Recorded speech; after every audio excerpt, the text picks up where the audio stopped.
ಲೋಕಸಭೆ ಸ್ಪರ್ಧೆ ವಿಚಾರಕ್ಕೆ ತಾವು ಕೂಡ ಸ್ಪರ್ಧೆ ಮಾಡ್ತೀರಿ ಅನ್ನೋಂಥ ಪದೇ ಪದೇ ಯಾಕಪ್ಪ ಹೇಳ್ತೀರಿ? I made my stand very very clear.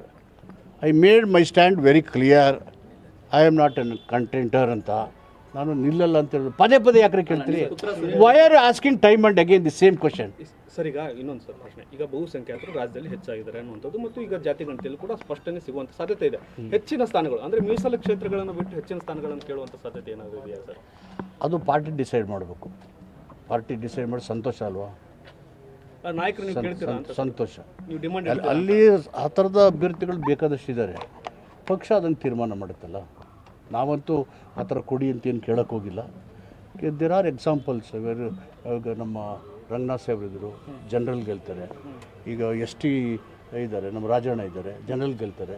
ಈಗ ಈ ಥರ ಬೇಕಾದಷ್ಟು ಜನ ಜನರಲ್ಲೂ ಗೆಲ್ಲುವಂಥ ಸಾಮರ್ಥ್ಯ ಹೊಂದಿದ್ದಾರೆ. ಪಾರ್ಟಿ ಅವಕಾಶ ಕೊಡಬೇಕು. ನಿರ್ಧಾರ ಕೊಟ್ಟರೆ ಖಂಡಿತ ಮತದಾರರಿದ್ದರೆ ಗೆಲ್ಲಿಸ್ತಾರೆ. ಅಲ್ಲ, ಈ ಸರಿ ಡಿಮಾಂಡ್ ಇಡ್ತೀರಾ ಅಂತ ಸರ್? ಅದು ಆ ಥರ ಡಿಮಾಂಡ್ ಏನಿಲ್ಲ ಸದ್ಯಕ್ಕೆ ಆ ಡಿಮಾಂಡ್ ಇಲ್ಲ. ಸರ್, ಸುನಿಲ್ ಬೋಸ್ ಅವರ ಹೆಸರು ಆ ಕ್ಷೇತ್ರಕ್ಕೆ ಇದು ಬರ್ತಾ ಇದೆ. ಆದರೆ ಎಲ್ಲೋ ಒಂದು ಕಡೆಗೆ ಅಲ್ಲಿಯ ಸ್ಥಳೀಯ ನಾಯಕರು ಒಪ್ತಾ ಇಲ್ಲ ಅನ್ನೋಂಥ ಚರ್ಚೆಗಳು ಅಲ್ಲಿ ಶುರು ಅದು ಆಗಿದೆ. ಸೊ ನಿಮಗೆ ಗೊತ್ತಿರೋ ಚರ್ಚೆ ವಿಷಯ ನನಗೆ ಗೊತ್ತಿಲ್ಲ. ಸರ್, ನೀವೇನೋ ಟ್ರೈ ಮಾಡಿದ್ದೀರಾ? ನಿಮಗೆ ಏನು ಚರ್ಚೆಗೆ ಬಂತು ಹೇಳ್ತೀರಿ, ಆ ವಿಷಯ ನನಗೆ ಗೊತ್ತಿಲ್ಲ. ಅಲ್ಲಿ ನೀವೇನಾರ ಕೇಳಿದ್ದೀರಾ ಸರ್ ಯಾರಿಗೆ ಟಿಕೆಟ್ ಕೊಡಬೇಕು ಅಂತಂದು ಹೇಳಿ ಸುನಿಲ್ ಬೋಸ್ ಅವ್ರಿಗೆ? ಅಲ್ಲಿ ಏನು ಹೇಳಿದ್ದಾರೆ ಅಂತ ವರದಿ ಕೊಟ್ಟಿದ್ದಾರೆ ವೀಕ್ಷಕರು, ದಿನೇಶ್ ಗುಂಡ್ರವರು.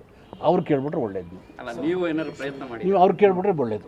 ಸರ್, ಈಗ ಅಹಿಂದ ನಾಯಕರಾಗಿ ಸಿದ್ದರಾಮಯ್ಯ ಅವರಿದ್ದಾರೆ ಸರ್. ಈಗ ಅವರು ಈಗ ಇದ್ದಂಥ ಸಂದರ್ಭದಲ್ಲಿ ಮತ್ತೆ ಬಹುಸಂಖ್ಯಾತರು ಆಗಬೇಕು ಅನ್ನುವಂಥ ಒಂದು ಬೇಡಿಕೆ ಅಥವಾ ಮಾಹಿತಿ ನಿನ್ನೆ ಒಂದಷ್ಟು ಹಂಚಿಕೆ ಮಾಡಿಕೊಂಡಿದೆ CM. Time and again why are you interested in this question? ಇಲ್ಲ, ನೀವು ನಾನು ಹೇಳಿದ್ದು ಏನು ಅಂತ ಹೇಳಿದ ಮೇಲೆ ನಿಮ್ಗೆ ಗೊತ್ತಾಗಬೇಕಲ್ಲ Ambedkar ideology.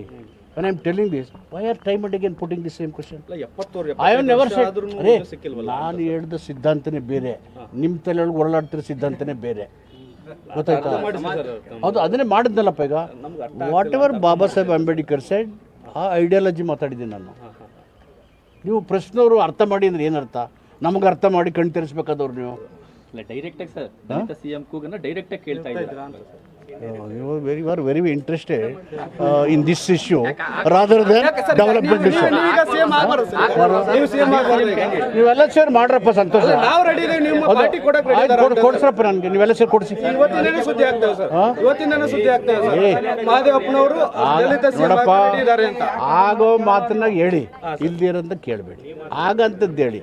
When I seed, ಏನು ಹೇಳಿದ್ರು ನಿನ್ನೆ ಆ ಸಭೆಯಲ್ಲಿ ಅಂಬೇಡ್ಕರ್ ಅವರು ಏನು ಹೇಳಿದ್ರು, ನೌಕರರ ಸಮಾವೇಶ ಉದ್ದೇಶಿಸಿ ಏನು ಮಾತಾಡಿದರು, ಅವರ ಸಿದ್ಧಾಂತ ನಾನು ಮಾತಾಡಿದ್ನವಿನ ಇಲ್ಲಿ ಹೋಗಿ ಕಿತ್ಕೊಂಡು ಇಟ್ಕೊಂಬಿಡ್ರಿ ಹಿಂಗೆ ಹೇಳಿದ್ನ, ಅದನ್ನು ಹೇಳಿದ್ನ. ಅಂಬೇಡ್ಕರ್ ಅವರು ದಲಿತ ನೌಕರರನ್ನ ಉದ್ದೇಶಿಸಿ ಅನೇಕ ವಿಷಯಗಳು ಮಾತಾಡಿದ್ರು. ಅದರಲ್ಲಿ ಇದು ಒಂದು. ಅದನ್ನು ನಾನು ಹೇಳಿದಾಗ ನೀವು ಓಡೋಗಿ ಬಂದ್ಬಿಟ್ಟು ರಾಜಕೀಯ ಹಿಡ್ಕೊಂಡು ಕೇಳ್ತೀರಾ? ಅದನ್ನೇ ಒಂದು ಕಾಂಟ್ರವರ್ಸಿ ಮಾಡಿ ಪಾರ್ಟಿ ಹಿಂಗಾಯ್ತು ಅಂತ.